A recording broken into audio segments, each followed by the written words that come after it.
नमस्कार। अभी तक न्यूज में आपका स्वागत है। आपके साथ मैं हूं आरती गहलोत। आइए रुक करते हैं खबरों की ओर।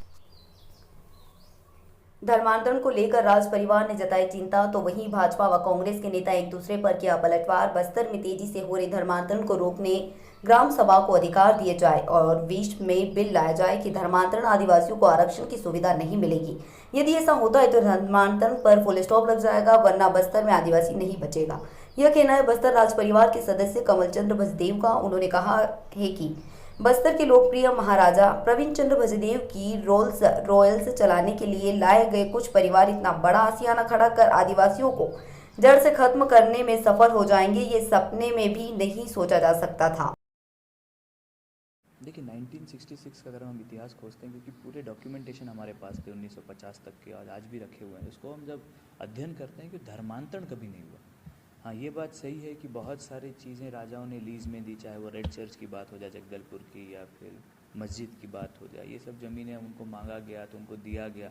ये सब चीज़ें स्टेट रिकॉर्ड्स में हैं, बस्तर स्टेट के रिकॉर्ड्स में आज भी वो रिकॉर्ड्स में। बट दुर्भाग्यपूर्ण बात है कि प्रवीर महाराज के गोलीकांड के बाद 1966 के बाद इतना टारगेटेशन हुआ है, और टारगेट भी कहाँ किया गया है, जहाँ पे मूल सुविधाएं कम हैं और ट्राइबल जंगलों में रहते हैं, वहाँ टारगेट करके उनको 3 खास मुद्दे जो मुझे लगे जब मैं दौरे करता हूँ इतने गाँव में। सबसे पहले एक तो ये हो जाता है कि हम शिक्षा के रूप में उन्होंने अपने स्कूल्स खोल लिए, हमें फ्री एजुकेशन देते हैं और उनको कहीं ना कहीं धर्मांतरित करते हैं बातचीत करके कि फ्री शिक्षा दी जा रही।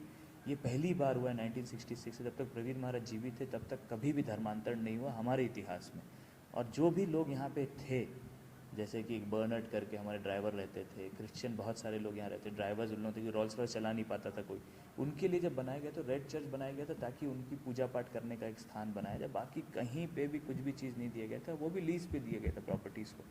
और दुर्भाग्यपूर्ण बात है आज इतना ज़्यादा धर्मांतरण फैल रहा है और उसको रोकने की बहुत ज़्यादा ज़रूरत है। नहीं तो आने वाले समय में हम जैसा सोच रहे हैं कि आदिवासी समाज में एक बहुत बड़ा तबका एक दूसरे के बीच में लड़ने लगेगा और कहीं ना कहीं ये सिविल जो कहते हैं ना कम्युनल राइट्स की तरफ ना बढ़ जाए, ये बहुत बड़ा चिंता का विषय है और इसको देखने की और सोचने की बहुत ज़्यादा ज़रूरत है। विधानसभा में अगर एक बिल आता है और सरकार चाहे ये पारित करती कि कोई भी आदिवासी हो चाहे गैर आदिवासी हो, अगर वो धर्मांतरित हो गया हो, कोई भी कास्ट का हो, मैं नहीं बोल रहा कि आदिवासी हो, गैर आदिवासी में भी अगर कोई धर्मांतरित हो गया और वैध धर्मांतरण हो या अवैध धर्मांतरण हो, उन दोनों के ऊपर ये अंकुश लगाई जाएगी कि उनका आरक्षण समाप्त कर दिया जाएगा। ये एक बहुत बड़ा पहलू अगर हम करेंगे तो मुझे लगता है, मेरा पर्सनल ऐसा विचार है कि ऐसा करने से मुझे लगता है कि धर्मांतरित जितने भी परिवार हैं, चाहे वो आदिवासी समाज से गैर आदिवासी समाज से हो, वो तत्काल वापस आना चालू कर दें, क्योंकि वो जहाँ पारित हो जाता है विधानसभा में तो वो स्टेट लॉ हो जाता है। और केंद्र सरकार में भी हम लोग बहुत बाकायदा लेटर लिख रहे हैं, कहीं ना कहीं आने वाले समय में हम लोग भी यही मांग कर रहे हैं, चाहे वो हम लोग की तरफ से जितने भी सोशल संगठन हैं, जितने भी धार्मिक लोग हैं, जितने भी संत महात्मा हैं, सबके तरफ से एक ही प्रेशर है सबके ऊपर, और सब लोग ये प्रेशर को लिख करके भेजा भी जा रहा है दिल्ली में, जैसे दिल्ली सरकार को, कि हमें कहीं ना कहीं ऐसा एक बिल लाना चाहिए जिससे कि जो भी धर्मांतरित व्यक्ति, चाहे वो आदिवासी समाज का हो गैर आदिवासी समाज का हो, उनका जो आरक्षण है उसे समाप्त करके उनको जनरल कैटेगरी में ले आना चाहिए, तब जा करके ये चीज़ रुक पाएगी। इधर धर्मांतरण और इससे उपज रहे विवादों को लेकर अपनी प्रतिक्रिया देते राज्य के उद्योग मंत्री कवासी लखमा ने भाजपाइयों पर सीधा आरोप लगाते हुए कहा कि भाजपाइयों की आदत है कि आग में घी डालने की, कहीं भी ऐसी परिस्थितियों का फायदा अपने तरह से उठाने भाजपाई पहुंच जाते हैं। तो कपाल के भेजरी पदर में चल रहे विवाद के दौरान भी कुछ ऐसा ही देखने को मिला। आदिवासी को भड़काने वाला कौन है? अभी हमारे क्या गांव बेजरी पदर में बहुत बिगाड़ने की कोशिश की है। आदिवासी का ठेकेदार लोग पहुंच गए थे, लेकिन वहाँ का हमारा प्रशासन ने, हमारा विधायक ने, हम लोग लगातार संपर्क में थे, बिगड़ने नहीं देंगे। आगे जाके भी कितना भी कोशिश करें हम बिगड़ने नहीं देंगे। बस्तर के लोग समझदार हो गए हैं। ये चुगली करने से, झोला टांग के जाने से कुछ नहीं होगा।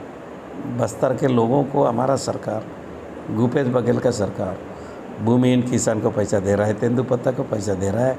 अभी 20 कुंटल धान खरीदने की घोषणा किया तो इन लोग आधा पागल तो हो ही गए। माहौल कौन खराब है? माहौल कौन करता है?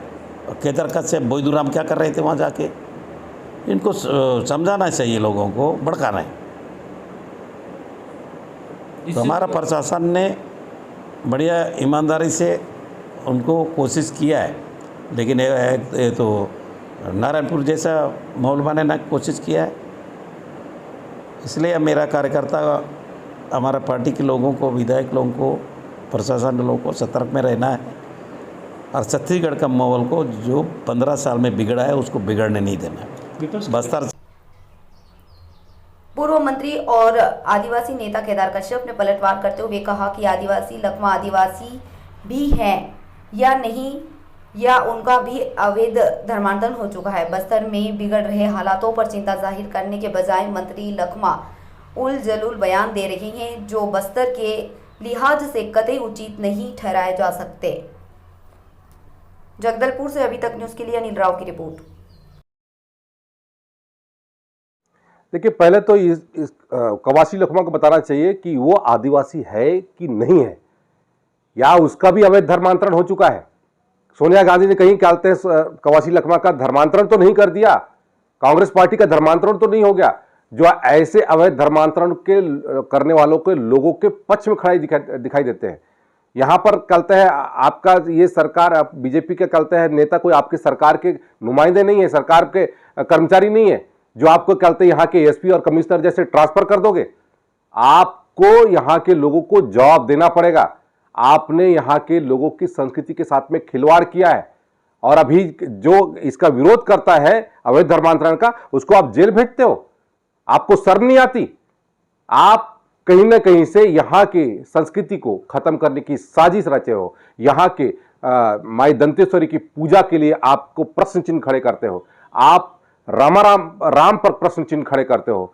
तो आपका आस्था किस पर है? आप किस पर वो करते हो? कहीं ना कहीं से आपकी जो मान्यता है, आस्था है, निष्ठा है, वो केवल और केवल सोनिया गांधी के प्रति है और उस धर्म के प्रति है। मैं ये सीधा सीधा आरोप लगाता हूं।